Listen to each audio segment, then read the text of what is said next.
Okay, so we're up to Mishlei 1628. Ish tahpuchos yeshalach madon v'nirgan mafrid aluf. Anyone want to try translating that one? I know about half the words are weird. A man, Yeah, uh, good. just like who flips things or reverses things. Yeah, good. So let's go with the man reversals. There's a thing that a funny intentional mistranslation that Isaac once told me about tahpuchos of mistranslating as apples. And so when I was going over this with a student today, then we kept on calling him the Apple Man of the ish tahpuchos. But yeah, Mhm. man reversals I think is a good like neutral translation. Yeah, Yishalach Madon. Oh wow, is there no esnafka in this pasuk? No, Oh, there is. I just didn't put the vowels here, so it's like this, like that. got it. Um, he sends Yeah. a judgment. So Madon, I don't think comes from din. I think it comes from, I don't know the Shoresh, but actually no, it might come from din, but Madon means quarrel or strife. Okay, and send is the literal translation, but I'm gonna go ahead and say incites because I think that's a proper thing. So incites strife or quarrel. Okay, and Mm-hmm. then yeah, The nirgan mafrid aluf. if you don't know The any of those words, then that's not surprising because these are all weird words. complainer is a nirgan a complainer. Yeah, good. So a complainer. Spreads out. Um. Like is it like a platoon or something like that? Okay, very close. Yeah, yeah, yeah. So so we're gonna see that there's a couple of translations here. So mafia is to separate, I think, or causes separation. Or maybe I'm trying to think in English because it really means to like to induce separation, I think, is how I Divide. would say it. Like, What was like it? people. Divide? Yeah, divide is good. No, divide is not good. I don't mean like that. You'll see when we go to the English translators how they grapple with it. I'm going to say um, causes a um, okay. You know what? Okay, let's look at some of these translations here. Okay, so first of all, the BDB strangely translated tapucha as perversity. So I don't know if and it doesn't even give reversals as a thing. Obviously, the shoresh is hafach. But we'll go ahead and say a man of reversals or perversities. Actually, I'm gonna go like this. Ish tahpuchos, a man of reversals or perversities. Okay. Madon, it says strife or contention. Okay. I'll put this in the translation. Madon. Okay. So let's delete this. Um, okay, nirgan apparently literally comes from murmuring or whispering, but I think complainer is how we've taken it initially. Okay, par is to divide, or to separate, or to be divided or separated. Okay, fine. And then aloof is the weird one. Okay, aloof either means friend or it means chief, which I think is what you were thinking when you said platoon. Um, Yeah. so like aloof is obviously in this sense is related to aleph, like the letter, like the head or the top. So and a complainer, um, yeah, I'm gonna just go to the English here. Okay, or sorry, no, I'll say it like this: separates a friend, an aloof, which is either a friend or a ruler. Okay. So let's go like this: a man of reversals or perversities, incites modern. These are all kind of synonyms. Okay, fine. Okay, so Mitsus Sion says nirgan is Indian tuluna kumo v'teragnu ba'olechem. So tuluna is a complaint. Okay, so he's taking it that way. He says aloof is a sar, is a chief, or a ruler. Okay. Targum says hamasachsech mafrid ben hayedidim. So I looked at masachsech, and it translates it as uh a rabble rouser. Okay. So I'll just put this here because I don't think we're going to use that one. A rabble rouser, someone who like is trying to like stir people up. Okay, which fits in very well with the first half, but I think complainer sounds better because it's closer to the or it's a cleaner difference. And then he says Tigum nirgam macharetz or whatever that Arabic word is. Inyana hagorim l'shchisus beguf o b'midos o b'yachas ben bnei adam. So the word apparently he uses in Arabic is someone who causes who, corruption in the body or destruction in the body or in traits or in human relations. Okay, Targum I think just is the same, and if I know it correctly, I don't really know. Gavra means a man. Mahapchana, this is the ChatGPT translation. Mahapchana is I think just the Aramaic for ish tahpuchos. Yagare tigre, he stirs up quarrels. The chartana, and a gossiper or talebearer, ma'arik rachame, removes a loved one. Okay, so he's just taking a stance that it means loved one. Okay, I'm gonna go ahead and delete this. Okay, now we got the English here. Hold on, why is this acting funny? Okay, I think I need to close this and reopen it because it's doing this weird thing that sometimes happens with the selection. Okay. Okay, let's try this one more time. Okay, ArtScroll says, a duplicitous man incites strife, and a complainer estranges a ruler. Okay, so estranges is, I think, the moral I was trying to capture here. Estranges, okay, means like you make them distance themselves, okay? And the JPS says a shifty man, okay, shifty is kind of funny, stirs up strife, and a querulous one alienates a friend. Okay, so alienates is also a good one. All right. And Alter says a perverse man provokes a quarrel, and a sullen man drives off a friend. Drives off is also good. I'm gonna go ahead and delete Alter because I think it's a little bit not to my taste of translation here. So let's just clean up our translation one more time. So we've got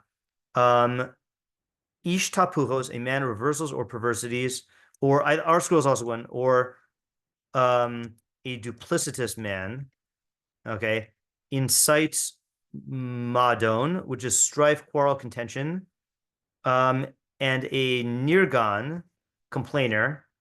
Okay, I'll just use the translation here. The complainer estranges or separates or alienates an aloof, which is a friend or a ruler. Okay, let me put this into the chat. I apologize. I do not have my second monitor today because I'm in California. I'm in Connecticut. That's the state I'm in. And I also don't have my mic, so I hope the sound quality is not too bad. Okay, what are the questions? Did I? Yeah, I did send it. Okay. Yeah, what are the questions here? Fairly straightforward questions, I think, on this one. Yeah, Ayala? Like all the definition questions. Yeah, I guess let's I'd do that. start with what is an ish tahpuchos? Okay, so what? I'll type all of them. You tell me if I'm missing one. So what is an ish tahpuchos? And what is a nirgan? I'm not going to go in order here. I'm going to go in terms of fundamental. I'll ask our normal questions also, which is, are these, I guess, in what way are these people defined by these behaviors? So in other words, does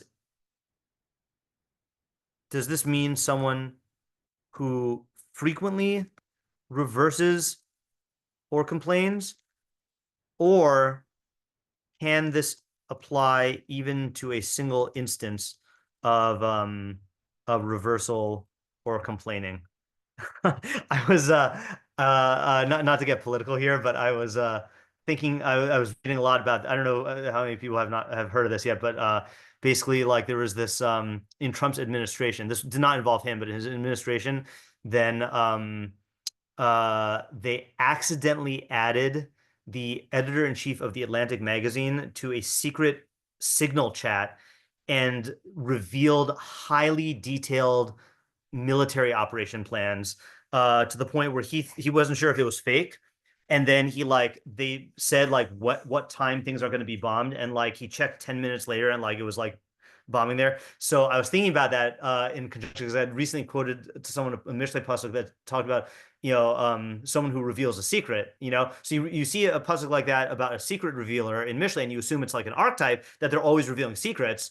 So that might be the case, but sometimes the consequence can come from just one instance of revealing secrets, So like here, like, this could be a complainer, someone who's like habitually complaining, or maybe this is talking about a case where like maybe you've had this experience on either end where like you have one complaint or someone complains about you once and like it completely changes the relationship, So I think we should try to keep that flexibility, even though it's using a Mishleic archetype language. Okay, let's get more definition questions here. What is the definition of madon in this context? And then what is an aloof? And yeah, I'll stick with the nouns here. Okay, yeah, Rivki. Yeah, so on the first half for the ish tahpuchos or whatever he is. You can call him the Apple Man if you want, That's for the joke. Yeah, yeah. Yeah, so for him, is his actual intention? It sounds like his intention is to incite it, but is that like is he Okay, conscious of it, I guess? that's a good question. Yeah. So I was trying to figure out how to word this question when I was going over earlier today. So I think there's two. I think there's two criteria here. Okay, there's knowing. I don't know if it all plays out. Let's try it out. There's knowing and intent. There's basically, do you know what you're doing and do you intend to do it? So what level of knowledge and intentionality do these actors act with? Okay, so for example, on the one end of the spectrum is this guy is knowingly and intentionally causing strife. Okay, that's one thing. Another thing is he knows what he's doing, but he doesn't realize it's going to cause the strife. I think the other way around does not work, right? You can't intentionally create the strife and not know what you're doing. And then the other one is he's just unaware and unintended. So let me just write that out just to make it clear here. So is he knowingly and intentionally causing strife? Let me do this. Is he A, knowingly and intentionally causing strife? B, knowingly causing strife, but not intentionally? Or C, unknowingly and unintentionally, intentionally causing strife? Yeah. All right. And complainer, similar thing. Let's actually, yeah, I meant to put this here. Yeah. Like, so for example, I mean, it's hard to think that the complainer is actively trying to drive away a friend, but if it's about a ruler, maybe he is trying to do something like that, or maybe he's just completely unaware of the effect that he's having. Okay, Isaiah. So I guess I'm a little confused. Assuming the translation of aloof is like a ruler, Yeah. leader. So then, like, that's sort of like, why is the nirgan like related to a ruler specifically? Like, what kind of complainer is this? And then also, like, in the first half, is it also talking about something regarding a person related to a ruler? Okay, so let's make this into our normal question with a little proviso. Okay, so what is the decision-making scenario here? And then the question is, especially if we translate aloof as ruler, okay, is that the situation in both halves or just the second half? Yeah, Ayala? What is the relationship between the two halves? Yeah, that's going to be a key question. And the nirgan. Yeah, what is the relationship between the two halves? Okay, specifically, are ish tahpuchos and nirgan, opposites? Are they related? And if the latter, why these two in each half? Why these two? Yeah. Hoodie? I'm wondering if it's talking about two different states of the same person. Like the first one, they're separating ish with tahpuchos, like a person who does something, but then by the second half, he's done it maybe so often that it's become who he is, and then that's how he alienates people. Okay, so let's see. Or are they the same person at two different stages? Yeah. Okay. Rivki? So I think like it's pretty clear what the consequences would be, but he also doesn't specifically state what they would be. Right. That's a good question. Right. So, what, I guess, what are the consequences beyond what the pasuk states? Okay. And I think you're kind of acknowledging this, that like maybe those are the consequences, like maybe it's taken for granted that strife is going to be bad and alienating a friend is bad. But maybe if this is talking about a ruler, then we do have to ask, like, um, possibly, or I guess we'll just say like, so what, right? Yeah. So like, or in what sense are these consequences that should be avoided? Yeah, Isaiah? I just have to add that the person in the second half makes his aloof aloof. Yes, I also was thinking about the similarity between that. I think this is actually how I remember. No, it's not. I was gonna say this is how I remember what the word means, but it's not. It's just what I associate to. Yeah. That is actually an interesting thing. No, it's accidental. Yeah. Ayala? Who is the audience of this pasuk? Right. Okay. Yeah. So who is the audience? And here, this is not just our normal who's the audience. Is it the ish tahpuchos and nirgan themselves, or is it the um the other parties alluded to? Yeah, I guess the other parties alluded, meaning the people who he's causing quarrel or strife in, and the aloof. I think those are the two broad categories here. Yeah, Alex? Are the only people estranged or alienated by the nirgan aloofs, or can they also like alienate other nirgans and other kinds of people? Yeah. Good question. So I'm just trying to think how to word this. So first of all, let's ask the question of how does the nirgan alienate the aloof? And then is this phenomenon specific to the aloof, or does it include others? Okay. And if so, in what direction? Okay. So in other words, like, let's say aloof means friend. So does it mean that like you'll certainly alienate others, but even a friend? Or is it no, you will specifically alienate a friend and not others, or same thing with the ruler. Is it like, are you going to alienate, is the chiddush like, you might think you won't affect a ruler, but even all the way up the chain, then you'll affect him. So it does imply all the way up, or is it, specifically the ruler and not other people? Yeah. So I think it could go either way. Yeah. Hoodie.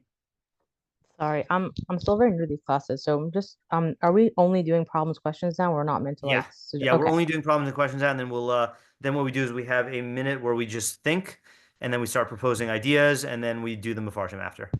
Okay, thanks. Yeah. Thanks for asking. Yeah, Rivki. Yeah, so similar to the last question, I was thinking for the first half too, like, is it through these character traits that he's inciting the strife, or is there also like another action that he's doing, or is it just a direct relationship? Okay, so yeah, so I'm just gonna put.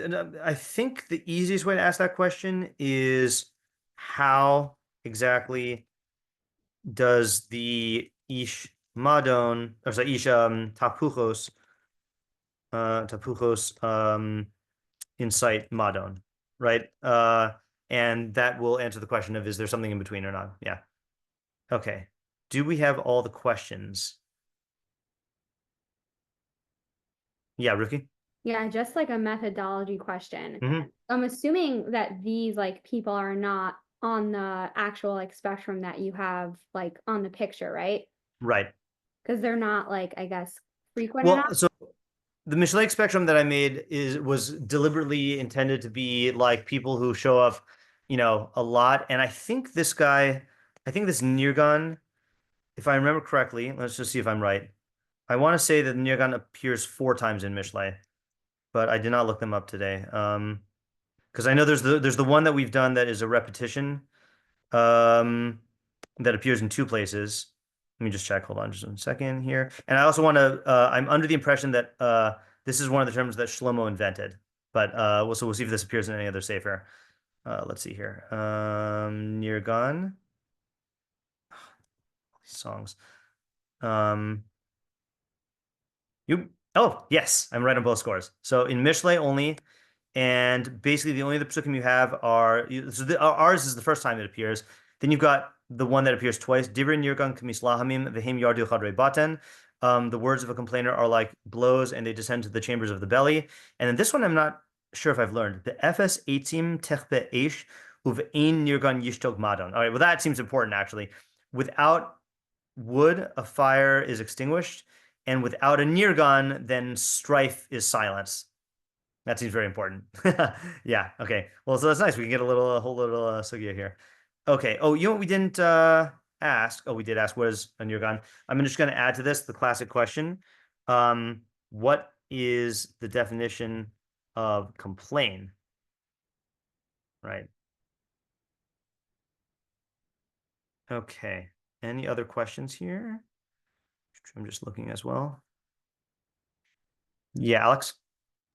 With complaining too, is it a general complaining or complaining to that specific person?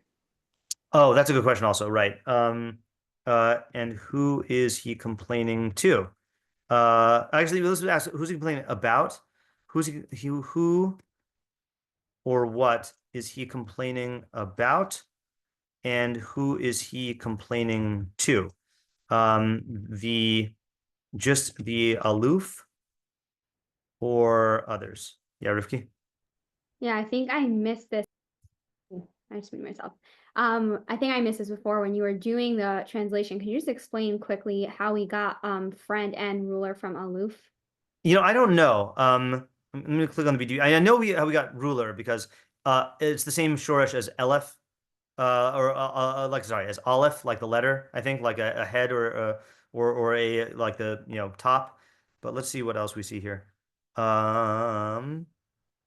Here's a funny word, a chiliarch, which I looked that up earlier today, and it means like chilio or something like that is like, or kylio means thousand. So the literal meaning is like a chief of thousands. But yeah, I don't know how we get the word. I just want to look up one more place in the Klein dictionary. Aloof. That's eloof. Aloof is a cow. Okay, champion of sport or game. Aloof, a rank in the army corresponding to that of major general. Aloof, master, an intimate friend from LF. Okay, so from LF is a base, probably meaning to be to link, probably originally meaning to be linked together or to be connected. That's interesting. Aloof, related to Arabic. Alifa or Walafa, was acquainted with or familiar with. Syriac, Ugaritic, Confederates. Yeah, so I don't know if it like started with a military term. I'm not sure. So we'll take it for granted that it's just either of those. Yeah, Hoodie. I do remember learning. I don't know the source for this, but I remember learning that Aleph was another reference to Hashem also. Like Oh yeah, so there are midrashim that I usually don't include midrash in our Mishlei shiur, but I saw a midrash that does apply this to Hashem. Yeah, that's funny. Yeah. Just out of curiosity here, let's just see how many times that appears. I know it appears a lot in Bereshis. Yeah, 43 times in Bereshis. And very few times elsewhere. Fine, I guess for military context. Okay, I think this is probably it. So let me copy the questions into the chat as usual, and then we will take our thinking minute.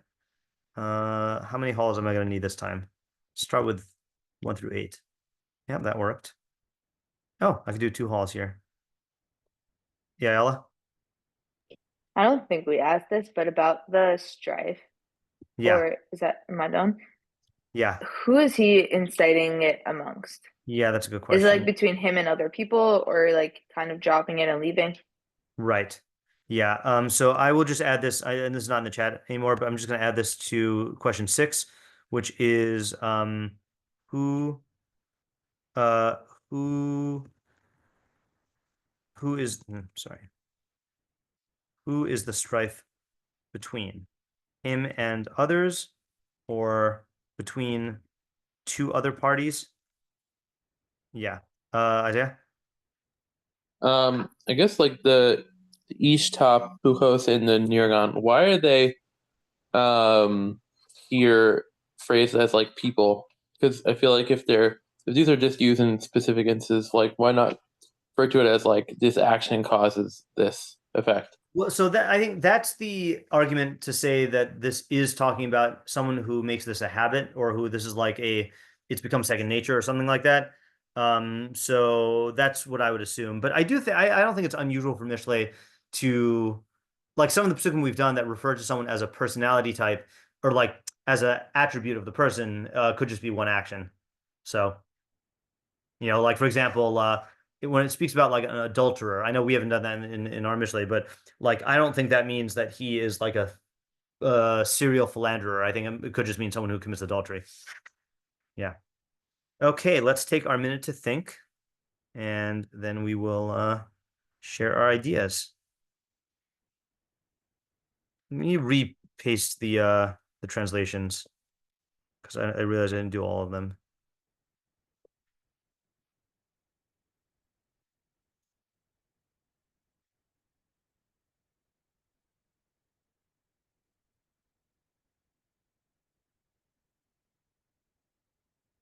And I'm just gonna give you a methodology tip here. I mean, obviously you have to take a stance on who the tahpuchos is, right? Like you have to, understand what that is. But I think the question to focus on is the relationship between the tahpuchos and the nirgan, or the relationship between the two halves. Are these opposites? Are these a pair? Is it a progression? And then thinking about those two questions simultaneously will help you to get the firm footing about who we're talking about. Then you'll be able to like, go from there.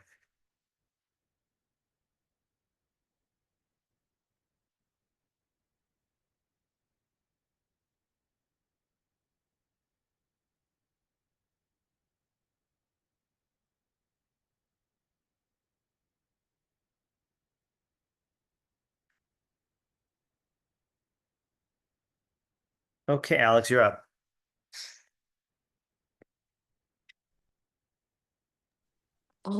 I immediately had in mind of like the ish tahpuchos being the kind of person who like is like a problem stirrer, like the kind of person that like purposely creates conflict and strife in a situation. And I think the relationship between him and the nigran is that he creates nigrans because how's it pronounced? Nirgan. Yeah, Yeah. nirgan. Sorry. That's good. I think that archetype creates the complainer archetype because Interesting. when there is strife, then people kind of pick up on that negative energy and then they complain about things and then further estrange the people in their lives because they're fundamentally changing their personality. So it's kind of a warning about the first kind of person and how like this is just who they are. They will create issues and you can't let them affect the kind of person you become. Okay. All right, that's a good. I did not think about that possibility. So the tahpuchos stirs up strife, and that generates nirganim. So the practical application. Do we ask the practical application? No, we did not. That is an important question. Let me just add this here. Oops. What is the practical application? Application is to not allow an ish tahpuchos into a group, because if you do, he'll sow discontent and create others who are vocal in their discontent. Is that the message according to the way you're taking it? Yeah, exactly. Yeah, okay. So let's think about this for 1 second here. So I think it is a good answer to the question about the relationship between the two. I guess my major question, which I feel like we need to answer, is why specify he will alienate an aloof? And I don't know which one goes better here, friend or ruler. So do you have any intuition on that? And if not, I mean, well, this is a question for anyone, but I definitely conceptualize it as like a friend because okay. very often in interpersonal relationships, like other people's actions can change how you react, and then that in turn changes how people react to you. So to me, it makes the most sense that in this context, it would be a friend, somebody who you're intimate with, Yeah. versus a ruler. Okay. So let's see here. So this I guess social poison is so severe that it can even affect a friend who would otherwise be close and not to you. Yeah. Okay, that's a good model here. All right. So anyone have anything to add to this? If not, we'll go on to someone else, and then I'm sure we'll see patterns emerge as we hear different people's ideas. Yeah, Ayala? Are we able to come up with a practical example for this? Yeah, let's come up with an example. So I'm just a little bit unclear still on what someone who potentially stirs up strife. Like, Right. what we mean by that. Yeah. I mean, I have examples, and I'm not thinking, I'm like actually not thinking about a specific parent or school, but there are certain parents who just love to be, they feel like they need to um meddle, with the school, with the teaching, with what's going on. And what'll happen is, sometimes they'll just complain to the person involved, but oftentimes what they'll do is they like having a platform, so they'll spread their discontent into other parents, and they'll be like, "Oh, do you know what so and so is doing in this class, or do you hear what what's going on?" And they'll, it is a form of lashon hara, right? They're going around and or at the very least rechilus, but they're going around, and the thing is that, like, in terms of the motive, like, it could be many things. It could be ego, it could be aggression, it could be jealousy, it could be just they need to put their stamp on something and they can't let it be alone. It could be trauma, it could be a bunch of stuff. But the point is that they don't just keep their problem to themselves or the people it involves. They broadcast it, and then it makes people say, "Oh yeah, why is it like that?" And then it goes everywhere. So example is the meddling parent who rabble rouses among, that's not a verb. Okay, fine. Among other parents. Yeah, Alex? I also have the example of the kind of friend who will like go and be like chummy with someone and then turn around and like, essentially uh like I don't want to say like talk shit, but like, yeah, Yeah. they'll like turn around and then like say the exact opposite or like speak negatively about the person they were just talking with. And that kind of archetype oftentimes can sow this kind of like poisonous social phenomenon in groups. Yeah. And then that in turn, like I've seen so many kind of social situations and specifically like female clique groups where Yeah. one person will be like nice to someone, turn around, talk about them behind their back, and then it Yeah. creates the other people in the group turn into complainers and talk like, oh, this person is so two-faced. Yeah. So that's the thing, is I think that's a good interpretation, on related interpretation, but I think that is taking it as two-faced person, right? Like, duplicitous, right? So I'm wondering now, are there two ideas in here, or are those is that, like, is that just an example of what you were saying before, or is this a new idea, I think it's an example of like how someone can be an ish tahpuchos, or however it's pronounced. Yeah. Like there are different ways in which someone can incite this kind of strife, but like specifically the two-faced kind of archetype Yeah. fits into this example, I think. Okay, so I'll just say this, and we can split it off into a new idea if need be, because it's a good example. The two-faced girl who stirs up drama by how she plays others. Yeah, idea? Yeah, I just kind of wanted to maybe like flesh out the original idea a little bit more. Yeah. Maybe what it means when it says that the complainer then like alienates a friend, is that like this other person, this person who intentionally stirs up strife, like when he enters the social circle, like it causes, like, even to people who would even normally like have remained friends, then like end up through their complaining like alienating from themselves, like not even from the original strife stir upper, but like the complainers separate from each other, like causes the group to Okay. unravel. Yeah, okay. So Yeah, I think we should construct an example for that. I think it's a good call, but we should come up with an example. So it's possible that the tahpuchos will cause other friends to become estranged from no, that's not how you do it. Estranged. That's why. Estranged from each other once he makes them into complainers. Yeah, I mean, a good example of this is in like, it's very interesting because like in places like New York, then the Jewish community is so big that people do have the luxury to like form cliques, whereas in more out of town places like where I'm at right now, it's kind of like a lot of different people together, and so you obviously people have to make compromises or have to like learn to get along with each other. So ordinarily you might have two people who like are totally fine. One person is more religious, one person is less religious, and they get along. But then let's say someone comes along and actually, here's a great example of this. This happened. Remember the Washington D.C. The march happened like a couple months after was it March or was it a demonstration? A couple months after October 7th, right? So like so many Jews from all over the place went down. And then there was that one group, I don't remember where it was, who like withdrew because they didn't want to be present at an event where they were like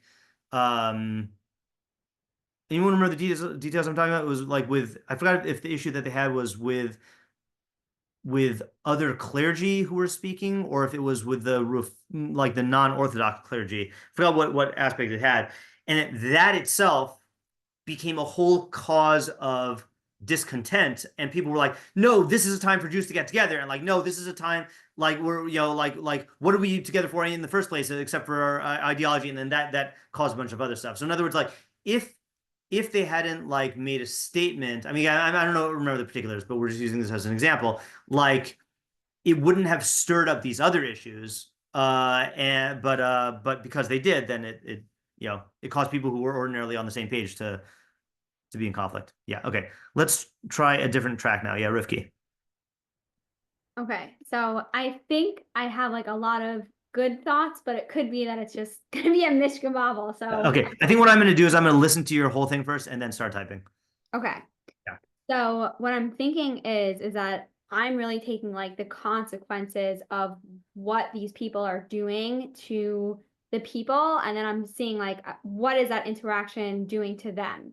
So I'm focusing on that part. So I think that what unites them is that both of them, whether it's intentional or not, and I think that's an important point, at the end of the day are causing like pain for themselves at some point in time.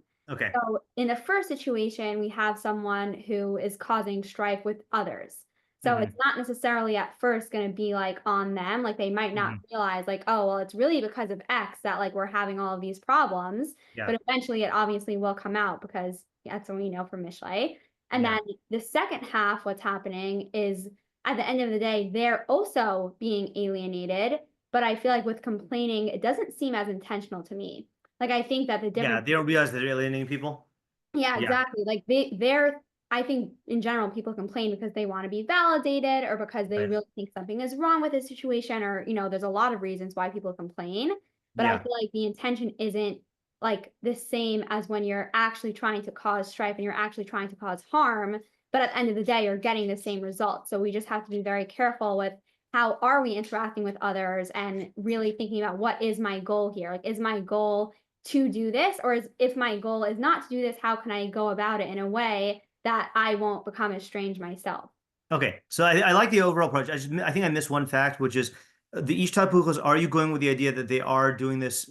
You said they're not doing it intentionally. Both of them They are doing it intentionally. Okay, right. So in other words, so both the tahpuchos and the IT and the nirgan are engaging in these activities intentionally, okay, but they don't realize that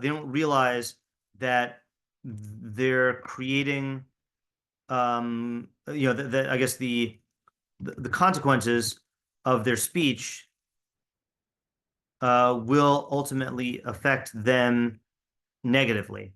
In the ish tahpuchos case, the strife in the group will likely have a detrimental effect on him or his ability, to function in that group. And the complainer, even if if he's seeking closeness and validation, will drive people away. Okay, and then see Mishlei 18:8 for why. Okay, that's the one about is like beating people up. So the practical idea is, so this is the other thing you were saying they need to know what they're. Say the practical takeaway again, because I don't know if I misunderstood you or if I want to take it a different direction. Okay, so what I was saying is I think that what the pasuk is coming to tell us is that you really do have to be aware of your own intention, because I don't think. So that's part I'm not sure about, because according to what you're saying, the way I'm understanding what you're saying, this is why I'm not sure if I'm understanding what you're saying, is it seems like intention doesn't matter. Meaning it seems like the real thing that generates the consequences is just what they're saying, not why they're saying it. I have to think about it for a second. Hold on. Yeah.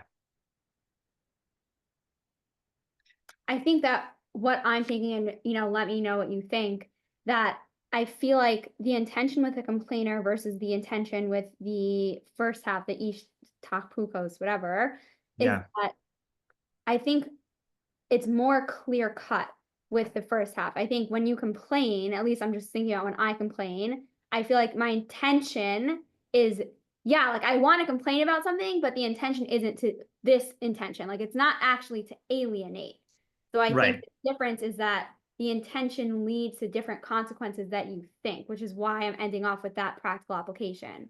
Okay, so that was another thing that I was unclear about. So, but you are saying that the ish tahpuchos is trying to incite strife? Yes, like that I think is very clear. Okay, hold on a second here. So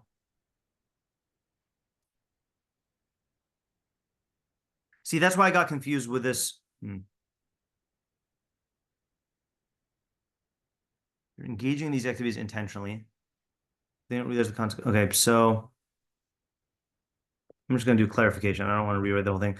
Is the ish tahpuchos knows he's stirring up strife, but doesn't think about the blowback on him. Whereas the nirgan knows he's complaining, but doesn't realize that his complaining is going to drive people away. Yeah, see, I think this is the confusing thing to me, is that sometimes it sounds like you want to make them on the same page, and sometimes it sounds like you want to make them opposite. I like the opposite way better, where like when the nirgan looks at, well, that's interesting. Yeah, I'm not sure which one I like better. Yeah, I agree with the phenomenon you're talking about, but I'm not sure the best way to like bring it home here. Anyone have any input on this? Or Rifki? Yeah. No, I was also just thinking maybe this would help. I don't know if it would help or if it's going too far. But I was also wondering, could we say the part about the aloof, could that also be attached to the first half, or it can't be? I suppose you could do a thing where each half is applying to each other half, meaning that each tahpuchos creates quarrels which drive away their friends, and the complainer drives away their friends, and creates quarrels. Like you could say both apply to both. What do you think, though? At least like I think I'm not inclined to read it that way. It sounds like each one's specific, but I would be open to the idea. What I wouldn't be open to is just transplanting the aloof into the first half, but I think you could do both. Okay, I have to think about it. I was Yeah, thinking. I like I feel like this is like a good like 80% of an idea because I like the way that it's the phenomena you're talking about are all real. I just feel like the question is like how do we read a chiddush out of the pasuk? Yeah. All right. Let's go to a different one now. Isaiah. Hi, okay, actually it's Tamar. Oh, Tamar. Hi, Tamar. Hi. Okay, I was wondering if you could read this pasuk as a false dichotomy where you're Ooh. upset about something and you're asking like, should I vent or not? Okay. Or Okay. something like that. All right. So, All right. So let me just start off with okay. So this pasuk is expressing a false dichotomy, dichotomy, where you're upset about something, and you're asking yourself, should I vent or not? Yeah, go ahead. yeah, so I'm imagining that the person is thinking that the two options are like pretend it doesn't bother them. Mm-hmm. And then I'm not exactly clear on how that leads to strife, but I could maybe imagine some examples. Like I can imagine not liking something and then I'm saying I think I've done this, like not tell anyone that it bothered me and then eventually getting upset that no one was changing it, you know? Yeah, right. So I'm not sure if that's exactly what this is talking about, but there's something like that where you just pretend it doesn't bother you as one strategy. And then the other strategy is complaining, not constructively, but just complaining. And that I think just is unpleasant to hear a lot of, especially if the person isn't doing anything to fix it. Okay. So one strategy is to pretend that since it doesn't bother you, but since you don't actually address the problem or even communicate it, then it'll eventually create strife. The other strategy is to complain, and that will definitely did you explain what the effect was, or I was saying that I think I think there's a general thing where if someone's just like telling you negative stuff that's going on, it's not pleasant, and if you sort of overtax that, or maybe if you do it in a very like non-constructive way, it is going to make people not enjoy spending time with you, and that would alienate friends. Yeah. Okay. Alienate people. Alienate friends. Yeah. Okay. So I like the idea, and I like the structure of the false dichotomy. Because that is, I mean, that's the seduction of a false dichotomy. So you think there are only two choices. I'm not quite seeing how the first half of the pasuk corresponds to that first strategy. I missed that. Yeah. Okay. So I don't know if you can translate it this way. I was imagining that each tahpuchos is like their outside doesn't match their inside. Oh, okay. Yeah. That's a good question here. Yeah, I also don't know if you could translate it that way. That duplicitous, not in the sense that you're lying to people, but that you're like putting up a false front and like masking your real feelings. So I like the idea. So let me just write that down as the translation here. And then we'll I just don't know how each actually we should have looked at each tahpuchos and seen if that's a Mishleic archetype here. So each tahpuchos equals someone whose insides don't match their outsides. Yeah. Okay. Let me just quickly click on the term and see if this appears elsewhere in Mishlei. Oh, 9 times. To save you from an evil path, from a man who speaks duplicities. Wow, that's a very different sounding tahpuchos. Those who rejoice to do evil, who delight in evil tahpuchos. Tahpuchos belibo choresh ra b'chol es midyanim yishaleach. The one who plots evil has tahpuchos in his heart. At all times, he generates conflict. Yiras Hashem sanos ra geavagon v'derech ra ufi tahpuchos sanesi. Fear of Hashem is the hatred of evil. Haughtiness and arrogance and an evil path and a mouth of duplicities I hate. Pi tzadik yanuv chachma ulashon tahpuchos tikares. The mouth of a tzaddik will, I don't know, bud chachma, give forth chachma. I don't know, speak chachma, yanuv, like niv. But the tongue of duplicities will be cut off. Sifsei tzaddik yeduun ratzon ufi rishayim tahpuchos. The lips of a tzaddik know favor, but the mouth of the wicked is tahpuchos or knows tahpuchos. Then we've got our pasuk. Then we've got ote enav lakshov tahpuchos koretz safasav kila ra'a. One who closes his, oh, that's going to be later on in this chapter. One who closes his eyes to contemplate tahpuchos, he signals with his lips and has consummated evil. I think is how our school says it. Okay, fine. Yeah. So I'm getting a sinister vibe here. I'm not saying that you have to go with that. But I'm definitely getting like a lot of these things talk about Rishayim. What was it? Well, I think that's the problem with the idea. Yeah. Yeah. No, but I do like the idea. I do like the idea. I actually have an approach that's similar to this. That I actually want. I'm gonna state my approach because it's not a full approach. It's a half approach. But I saw Alex wanted to say something on this. Yeah, Alex.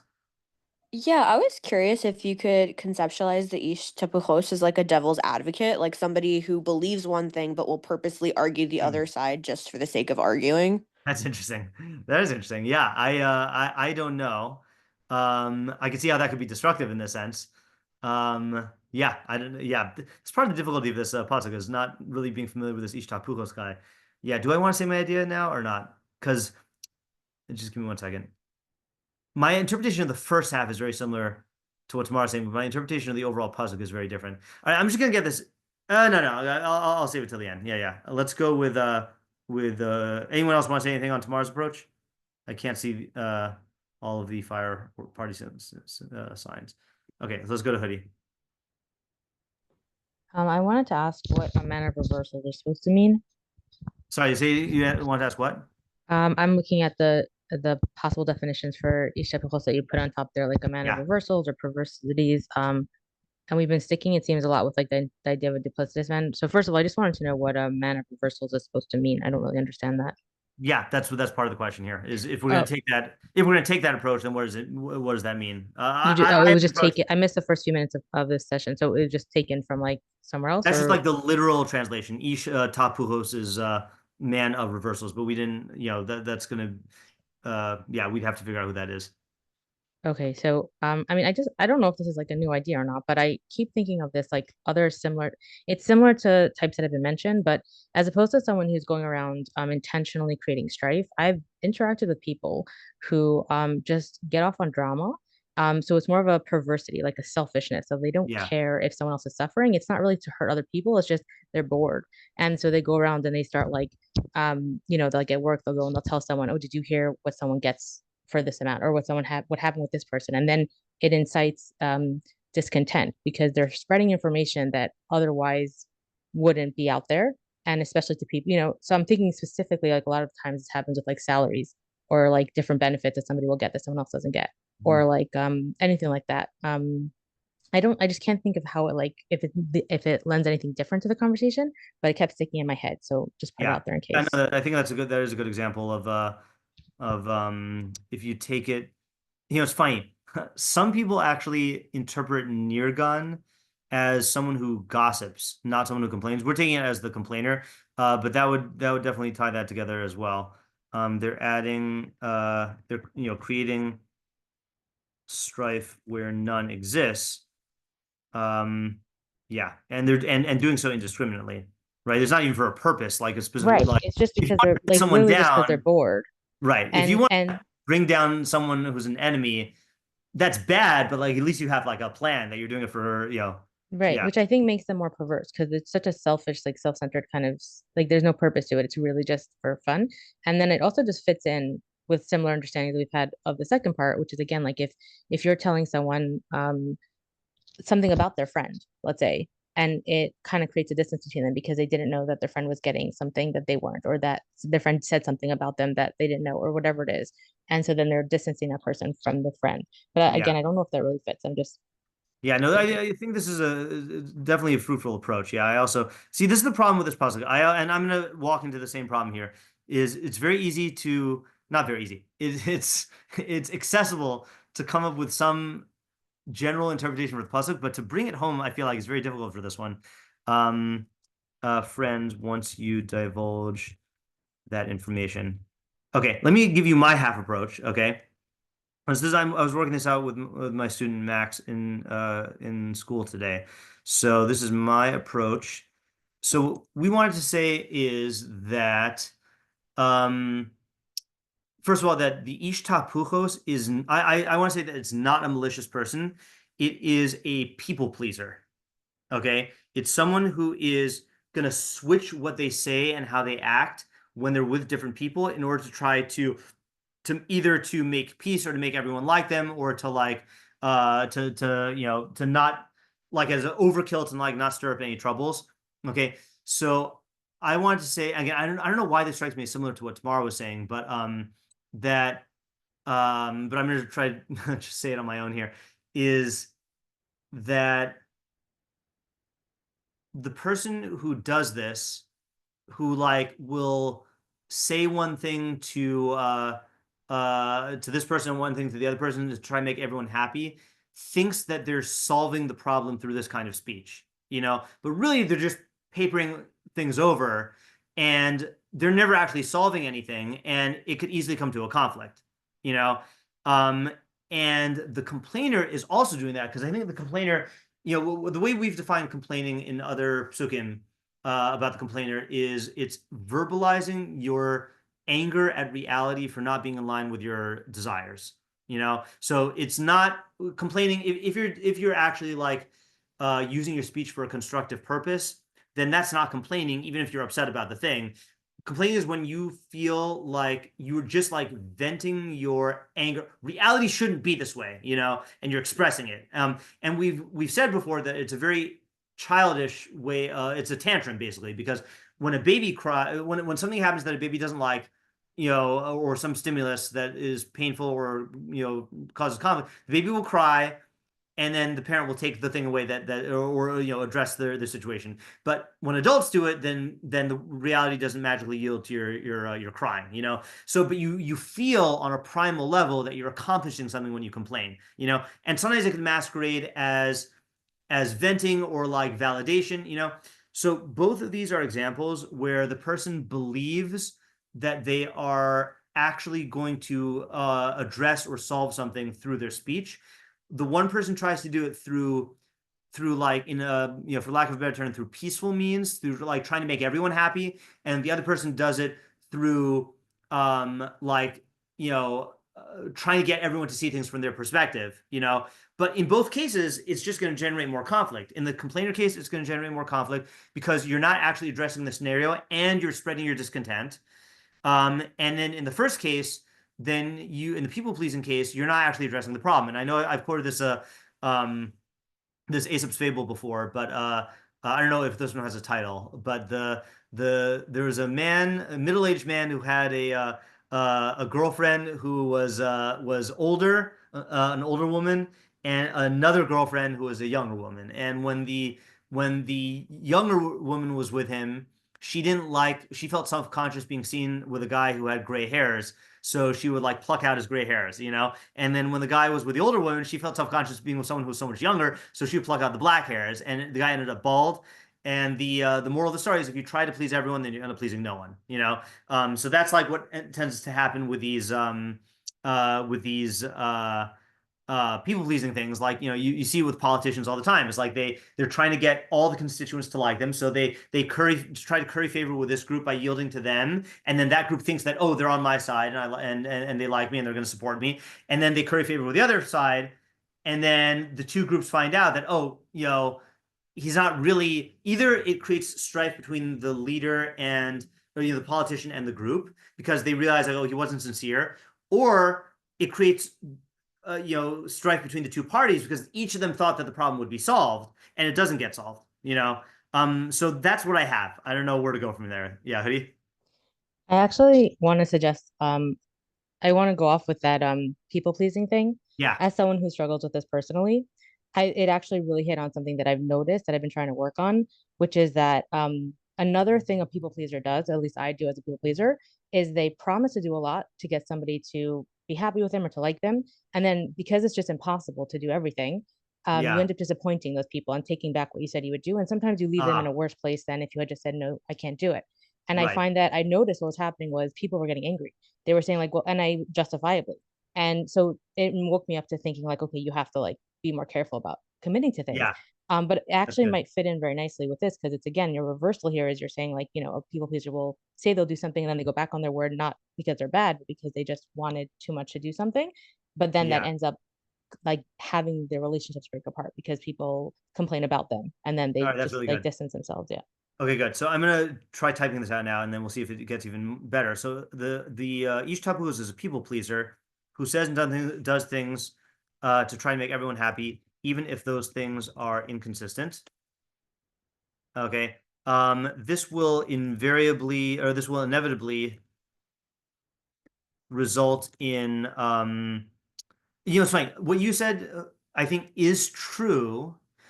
But I think that's correct me if I'm wrong. I think that's a separate problem of people pleasing that does not involve the switching. Oh no, sorry, no, it does, Yeah, because you're going back on your word. Right, right. yeah, so it's just Yeah. you're talking about specifically like promising. I think you're talking about having two different camps, and I'm just Yeah. thinking more specifically No, you're about right. like You're right. literally, I'll do this. I can't do this. Kind of Right, thing. right. So that's another type of reversal. Okay, that's good. Yeah. So even though things are inconsistent, so I'll add that here. Or someone who makes promises or sets up expectations and to make people happy and then is forced to renege. Is that how you spell renege? Yeah. All right. So both types of reversals um were only, I guess, both both I guess such people pleasing efforts are only made are made because the person thinks that it will make others happy, but it ends up generating strife. Okay. Now, opposite. In contrast, the complainer doesn't, this is what I'm trying to get at, doesn't care about others. He just cares about his own desires not being satisfied. Okay. However, like the people pleaser, because I'm going to say like the ish tahpuchos, sorry, what they both have in common is that they think they're solving their problems through these forms of speech, when in reality, they're just generating more problems with the people around them. Yeah. So again, something about this idea appeals to me because it's the ish tahpuchos is trying to bring people close to make everyone happy, but he wants that state of like quietude is the wrong word, quiescence maybe, of like now everything's calm, and the complainer also is trying to get that, but like in a way where he doesn't care about other people, and they're both just generating discontent around them and not solving anything. So that's what I see. Again, I feel like this is like, if you ask me where is this idea, it's like an 80% idea. Like I don't feel like I have the last steps. Yeah, Hoodie. So also question, have we determined that this has to be two different people that we're talking about? So we're not going with any theories there where it's, let's say, one part causes the other part potentially. I'm just, before I share something else, I just want to make sure if we've like. Sure. So here's how I feel about that thing. So throughout, this is what we're getting there. Hold on. This is Mishlei shiur number 607. I thought it was 800. That's interesting. I hope it didn't get deleted. I thought it was at 800, whatever. So we have a lot of data now, and throughout the years, people have suggested interpretations like that, where like the two halves are really the same person, even though it's using different terms, or like there's a sequence where one person becomes the other. I always like the ideas, but I have not seen evidence in the Mefarshim that they learn it that way. I always see them in the Mefarshim that like it's talking about two different people. Now you can have situations where the two people interact with each other. Like I think with Alex's idea, where the ish tahpuchos causes people to become complainers. But there you are dealing with two different people. But I have not yet seen a thing where they're the same person, but they're called different names, or one person becomes the other one. So you can go ahead and say your idea. Just I've not, it can make sense. I just have not seen that in the Mefarshim. Right. So actually, and I guess I wasn't very clear. I wasn't even talking necessarily about what I meant was like, okay, I'll share my, it's not what I meant. I meant can it be something like the ish tahpuchos creates a situation that then creates complainers, right? The nirgans that then that's fine, right? So because Tamar's thought actually just brought something else to mind, which is another phenomenon I've noticed is that let's say if someone complains, right? Like when she's talking about venting. So if you're talking about venting, and I've noticed what happens, especially if you do it to people who care about you or who are aligned with you, they take on that negativity and that complaint that you have, and then it might breed conflict with that third party that you might have in mutual, like if you have like three friends, let's say, and one is like venting and complaining, if they hadn't shared, and I feel like there might be room to talk about here how that could relate to how to deal with personal relationships and in terms of privacy, and especially let's say like marital relationships. They talk a lot about like this idea of like don't share your marital strife with like outsiders, etc. And this concept of how I think it can work with friendships also, or with all sorts of relationships. Where like kind of that act of venting will actually make the person now have strife with someone else. Between the friend and a third party who takes a different side.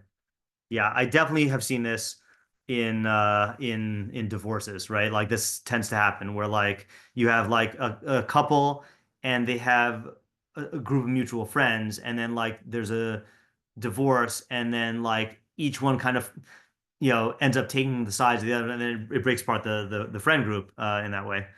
Right. But I mean, I see this going a few different like ways. But let's say one I was thinking of was even more like you have three friends, so they're all friends with each other, and then one of them is hurt. The two, let's say you have A, B, and C, and A hurts B, and B goes to C and starts complaining about A and venting about the situation because they're so upset, and then C all of a sudden has these negative feelings towards. I'm losing track of my own letters, but so I'm saying they're ruining like this for this connection. Does that make sense? Like they weren't involved, but now that they were the subject of the venting, they were the recipient of the venting, they all of a sudden, and I think it could happen in all sorts of relationships. And then in terms of what I was saying about the marriage thing, I think that was just like something I had heard, which is more specifically about like if the husband and the wife are fighting, one of them shouldn't go outside to like their mother or their sibling or their friend or whatever, a mutual friend, and complain about the other person, because that will harm the relationship even more between their spouses. Okay, so we got a lot of good observations here. Where do we go now? I mean, we can go to the Mefarshim, which is where we're gonna go, but like, do we is there any let me actually, I don't usually do this. I'm gonna go ahead and just type this into the chat, because when we go into the Mefarshim, then I want people to be like on alert here in case anyone sees anything here. Okay, hold on a second. My approach. And then I'm going to do the two. I don't know if these are two different approaches. So I just separated them because it's easy for me to take notes that way. Okay, then we got Tamar's. Then we've got Rifki's. Then we've got Alex and Isaiah. Any it's a toughie. All right, let's look at some Mefarshim here. Hopefully we get some guidance. Okay, so start with, I did have time to go through some of them, not for ideas, but just for translations here. So Metzudas David is we have not talked about the ruler example yet, but let's try this out here. Okay, Metzudas David says, Ish tahpuchos, hamhapech amarim mima shene'amru, hu megari mariva bein habrias. Okay, so this is very different than we've taken. One who reverses statements from how they were originally said provokes quarrels from people. So what this sounds like to me is like people who are I don't know if this is a deliberate misrepresentation. Let's say, for example, where you say what someone else said, but you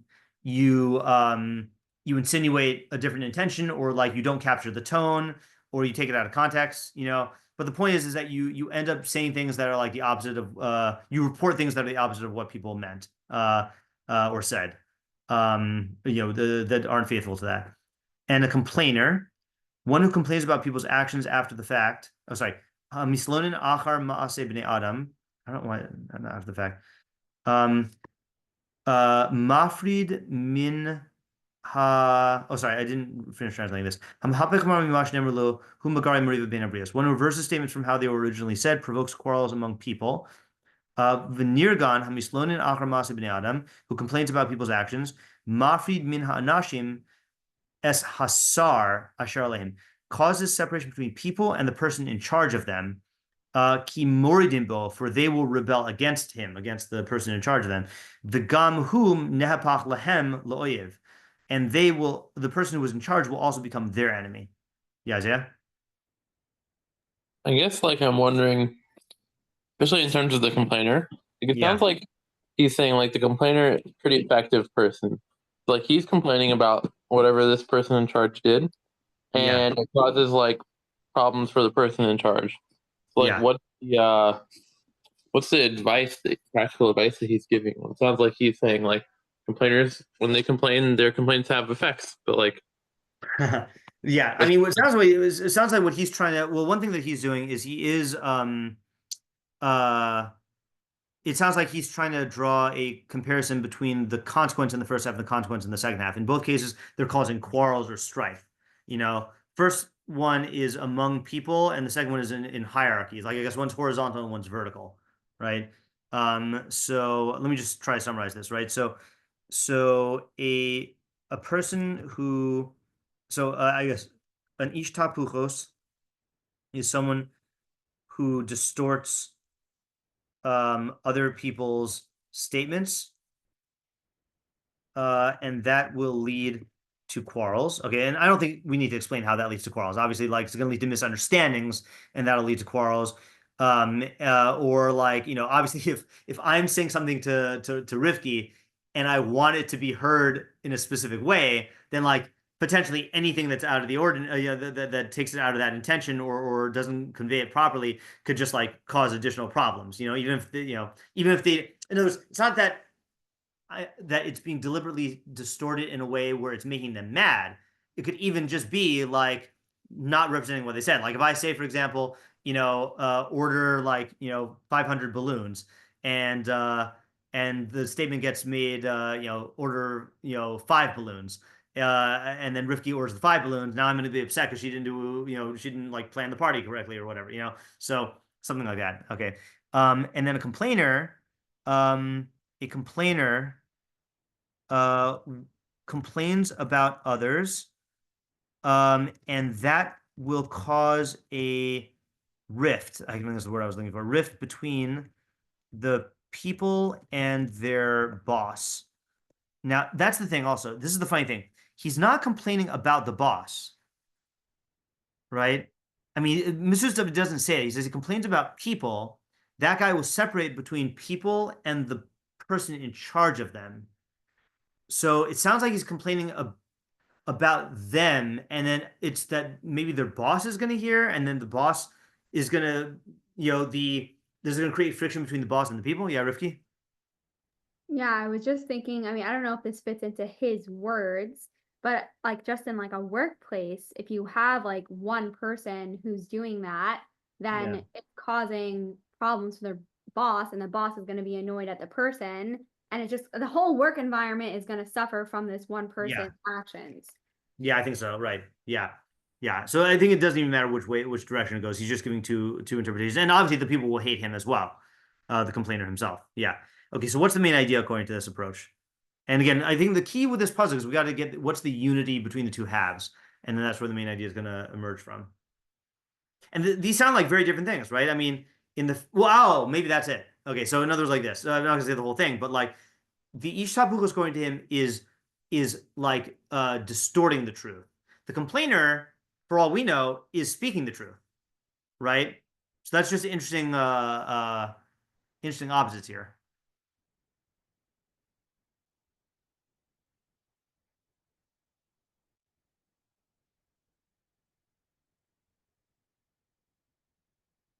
I see. This is yeah. Why is he distorting other people's statements? What does that have to do with the complainer?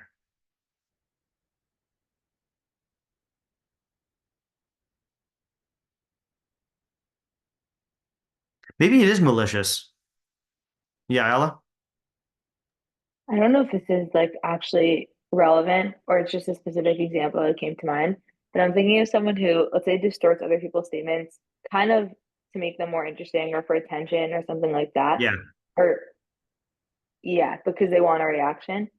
And so they're looking for a reaction of some sort, and so is the complainer. But it's ending up bad for both of them. Like they're just Okay. going to end up in conflict. Okay, so let's try that out. Both the ish tahpuchos and the complainer are crafting statements in a way to get a reaction out of the people they speak with, but that reaction is only a short-term benefit. In the long run, they'll sow discord within their respective groups, and that will come back to bite them. Yeah, that's an interesting thing. I guess the thing that I think that's a good idea. It's just such specific personalities, right? The specific mahapich. See, in other words, and this is why it doesn't say the liar, like the mahapich, the one who flips statements. I feel like there's something there that needs to be that's very specific that needs to be brought out. See, I want to go back to this intuition I have here, which is that the mahapich ish tahpuchos is the furthest from the truth, right? That you can get, meaning that he's reversing the things that were said, and the nirgan is reporting the truth. He's telling people what these guys did, and they're both resulting in consequences. So I feel like that's where the idea is in the Mitsudas. Yeah, Hoodie? I don't know if this is very far-fetched. I mean, I'm not so familiar with Mishlei, but it's supposed to be like practical advice, right? Right. And it was, I guess it was written also during a time when royalty existed, right? Yeah. So, because keeps making me think of like some like political intrigue or court intrigue where you have this person who's going around, like you will have like different groups of people, and then you're gonna have like the supporters of the star, like the supporters of the ruler, and then you'll have Yeah. those against him. And it's just maybe like a cautionary tale of like you can have someone going around kind of like inciting things by basically reversing statements, lying, manipulating how things were said, or saying things over improperly, and then leading to rebellion against the ruler because people start complaining about him if they hear these reverse statements and believe them. Yeah. I'm just not sure what the point is. Yeah, no, that's definitely you're picking up on all the right vibes in the language he's using of the ruler and the rebellion, and and then the motive's also about changing it. Yeah, I hear that. I'm just gonna write down the two intuitions here. Okay, so this is Hoodie's intuition is this sounds like people in royal I'm gonna just say royal dramas. I know that's royal dramas. That's actually what I was thinking of. Okay, yeah. Complaining about the ruler or misrepresenting what he says in order to I guess stir up factions. Can you say like incite rebellion, like literally? Because that's what they do now. Yeah. Almost. Or incite rebellion. Yeah. Yeah, I think that's a good pickup there. And then my intuition was that that the ish tahpuchos is creating problems by reversing the truth, whereas the complainer is creating problems by speaking the truth. Therefore, that's where we don't know. Let's do one more. Yeah, Hoodie. Sorry, just to follow up on this, like, could it be that the complainer thinks that they are saying the truth because they heard those reverse statements, but they believe them because they had no reason to doubt the person saying them, and so then they complained based on that information, but thinking that was true information? Yeah, that could be. That's kind of similar to like Alex's approach of the this is talking about like the sequence. I'll say there's a possibility here. I'm just grasping for straws at this point. That the complainer actually no, because it says I'm not saying that that's not a good idea. I'm saying that he's not saying that. Matsudas is not saying that because he's saying that he's complaining about people's actions, meaning it seems like he's not responding to the ruler's statements or the statements that are reported in the name of the ruler. He's complaining about the people. So yeah, Rivki. So I don't know if this will actually solve anything, but in terms of your intuition, I also agree. I feel like it actually is like a little bit similar to what I was trying to convey. Yeah. But I was thinking maybe we could just say that the intention or not, whatever, but what your intuition is saying is whether or not it's about how you say it. So like, let's say they both say it in like a nice way. Like let's say the person that's trying to create strife is doing it in a way that like even if he's being malicious, he's saying it like nicely, whatever, but obviously he has a different intention. And let's say the complainer, even if he is trying, like obviously when you complain, your tone and all those things matter. So Yeah. what if it's just about like speech? Yeah. So I'll add that to where we left off in your approach, which is so possible idea here is that that the intention doesn't matter. What matters is the character of your speech. Meaning like even if the tahpuchos and the complainer have good intentions or not negative intentions, this type of speech will create conflict. That's actually a good idea. Okay, I just got to get myself into the headspace of your idea of your reading of the pasuk here. So in other words, people will justify in all sorts of okay. Here's the idea. Okay, so main idea. All right, so people will come up with all sorts of justifications for speech that. How were you interpreting the tahpuchos? Did you have a stance on what? I just lost track. Oh, Yeah. stirring up strife, right? Yeah, basically. And that's what he does. But what's the definition? The definition of the stirring up. No, of the tahpuchos. Well, in what sense is he? I don't know if we really I don't know if I clarify that honestly. Okay. Yeah, but so let's go with the presenting different faces, like the duplicitous person, like presenting different, like the politician type thing, right? Okay, so justification for speech that is tahpuchos, okay, which is like showing different faces to different people.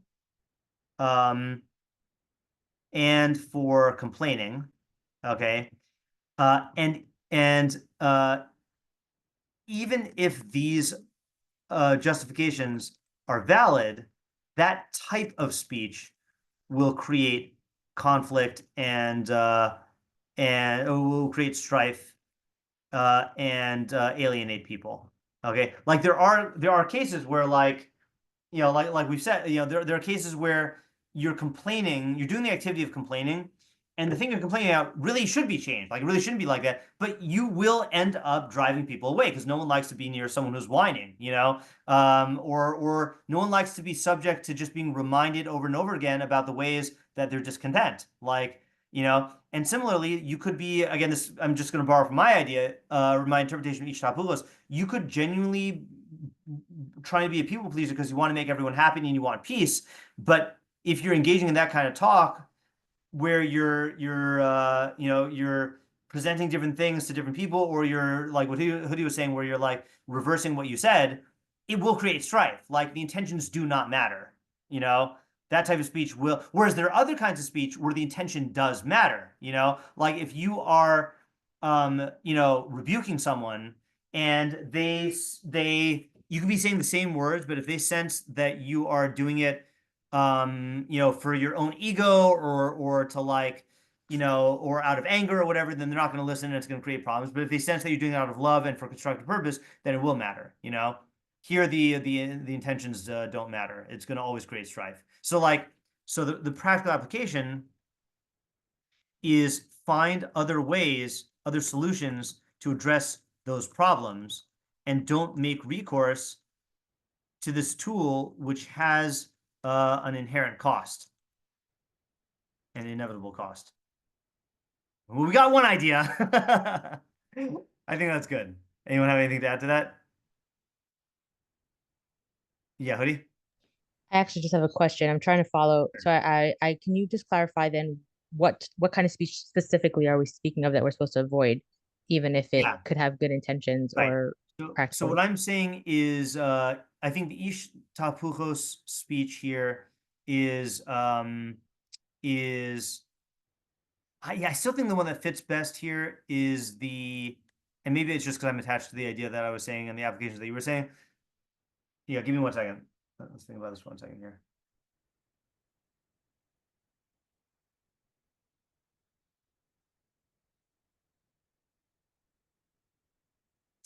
Yeah, you know, maybe let me make it even broader. Involves misrepresentations.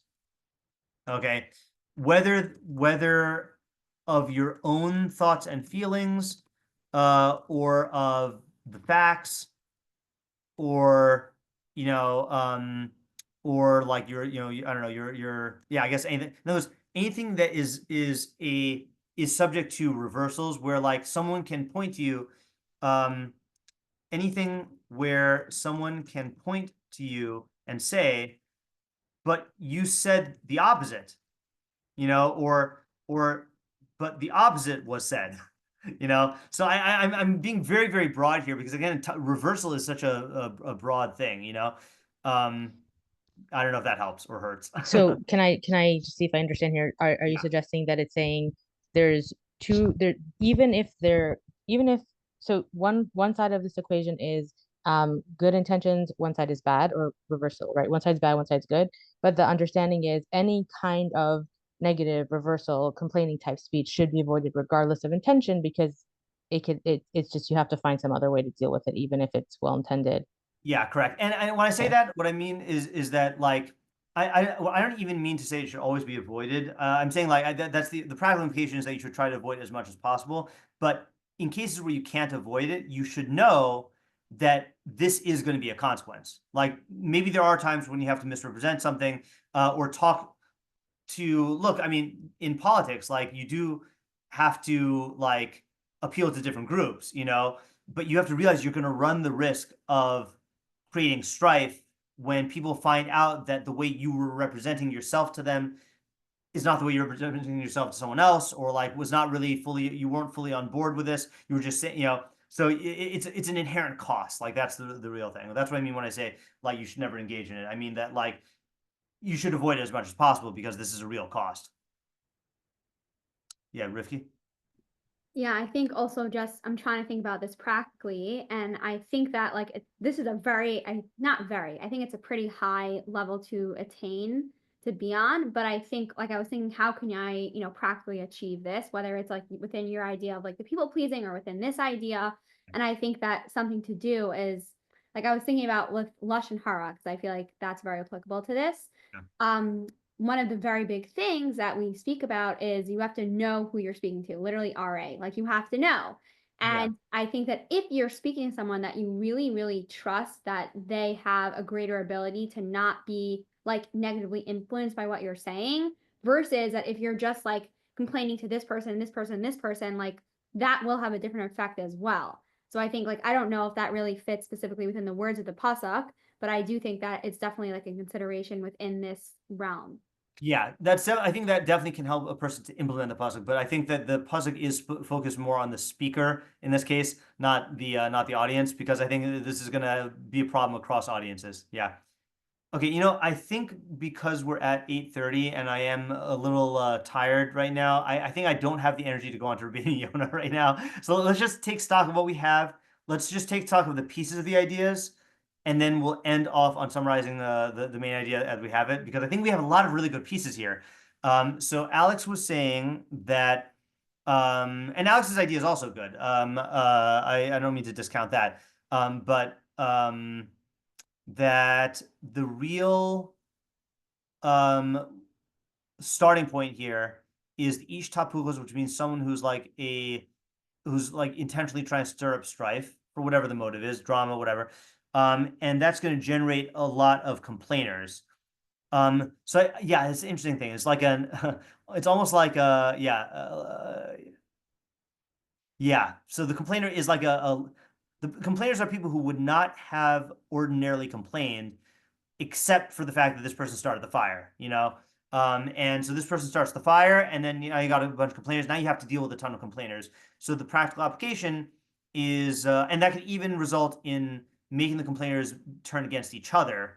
So the main thing is, don't let this ish tahpuchos into the group, or stop them from give them some sort of platform where they will they won't do this massive damage, and like this is again, I've seen this in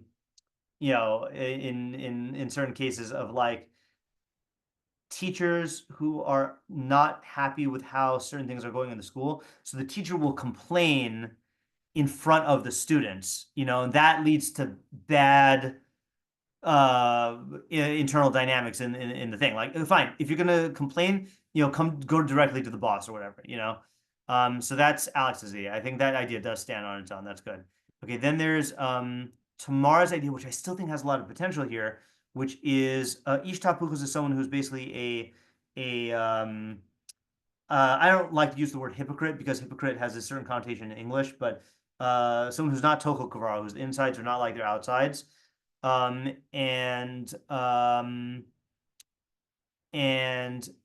you basically are you're dissatisfied with something, and so you either say, well, I'm going to vent, which is complaining, or I'm going to bottle it up and pretend everything's okay. But in both cases, you're going to lead to strife, which could even alienate friends. That is a good idea. That is a good idea. What didn't I like about it? Yeah, Hoodie? No, my question here is just then what follows? What is the correct action to take? Because if you're saying that both of these actions are not okay, I think the correct action to take. See, if you're dealing with people, okay, and the thing that you're complaining about is people, then the proper thing is to have a discussion with them, to bring it up to them, and to try to work out a practical solution. So that way you're not masking your feelings, but you're also not letting this and letting this fester, but you're also not venting in a way that's going to bring harm. So try to have a conversation with them. And if you're talking about things that are not people, then act, like do something. It's like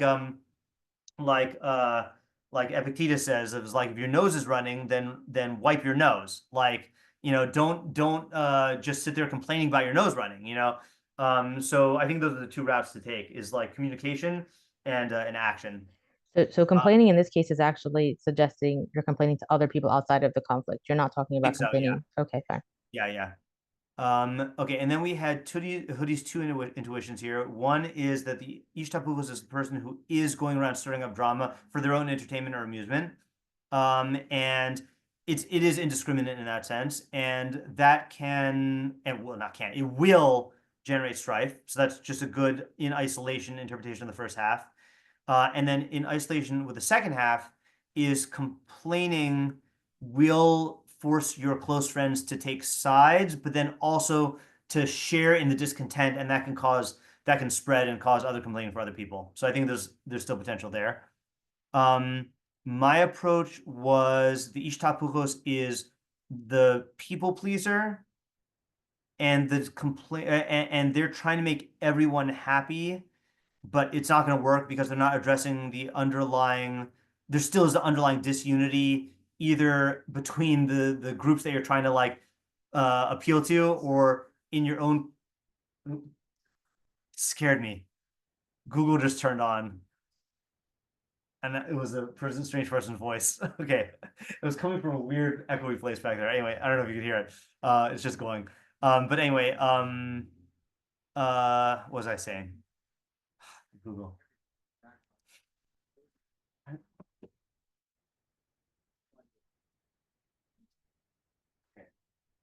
Sorry about that. So both people are trying to address problems through speech. Oh, I didn't say the complainer. The complainer feels like he's accomplishing something by venting. And the people pleaser feels like he's accomplishing something by saying the right things to people that they want to hear. But in neither case are you actually addressing the underlying problem, so it's going to come up. Well, either the problem is going to come up, or they're going to get mad at the people pleaser, or mad at the complainer. Like you're not actually addressing the problem in this case. Okay, and then we had then we had the Metzudas David, who says that this is a person who distorts other people's statements, and that leads to quarrels, and the complainer is complaining about other people, and that's going to cause a rift between the boss and those people who are going to try to rebel against him, and the boss is going to not like those people because they're either they're rebelling or because of the thing that the guy complained about. But we didn't finish that, and then finally we got Rivki's idea here, which I think is the closest we have to a full idea, which is that no, just lost it. I'm looking at it right now. Oh, which is that Mishlei is branding these two types of speech as coming with an intrinsic cost, which is upsetting people. One is speech that involves any sort of misrepresentation, whether it's the people pleasing or the changing other people's statements or the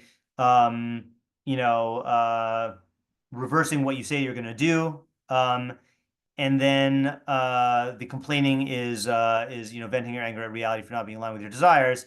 And those are both approaches that are going to generate more conflict. So it's in your best interest to try to find some way to solve the problem without resorting to those things. If it's a problem involving people, you should try to talk it out and come up with a solution, and air your feelings in a way that's like actually like mutually respectful, meaning you're actually like saying, well, I feel this way, and let's talk about this and find a way we can all be happy, instead of just like venting to the side. And if it's a problem that involves action, so then take action and try to actually solve it instead of just talking about it. This is a difficult pasuk, but I feel like we got a lot of good little insights, and I feel like there's a lot of potential here that could be, hopefully resurrected and gardened sometime in the future into fully blossoming ideas. Yeah. Okay, thanks for coming. And hopefully next week we're almost done with the parak, actually, I think.